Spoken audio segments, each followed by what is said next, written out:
நாயகனாய் நின்ற நந்த கோபனுடைய நாயகனாய் நின்ற நந்த கோபனுடைய கோயில் காப்பானே கொடி தோன்றும் தோரண கோயில் காப்பானே கொடி தோன்றும் தோரண வாயில் காப்பானே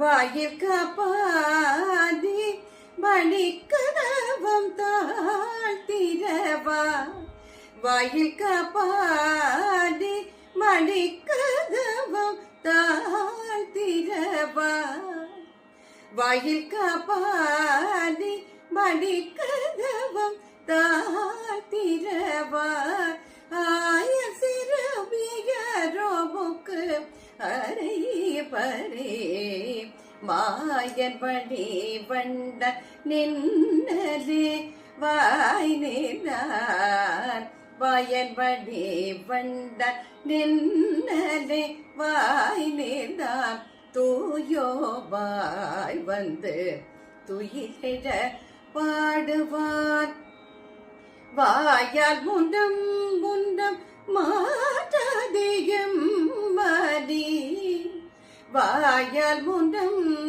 முண்டம் மாட்டாதியம் மதி நீலை கதவம் நீ கேடோரெம்பாய்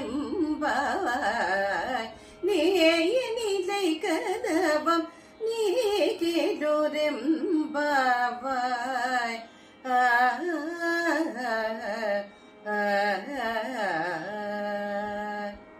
இந்த திருப்பாவையில ஆண்டாள் தன் தோழிகளோட நந்தகோபருடைய அரண்மனைக்கு போறார்.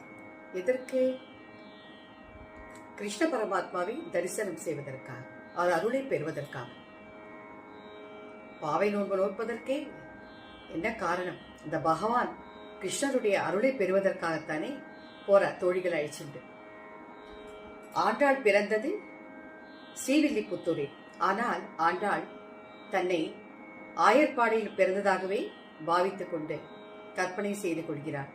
தன்னை கோபிகையாகவும் தன் தோழிகளை எல்லாம் கோபிகா ஸ்திரீகளாக தான் நினைச்சுக்கிறார்.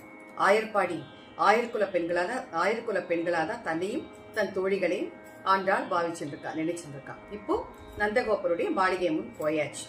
போயிட்டு வாயில் காப்பாளன் இருக்கான் இல்லையா, அந்த வாயில் காவலனை கதவை திறங்கிறான். அழகா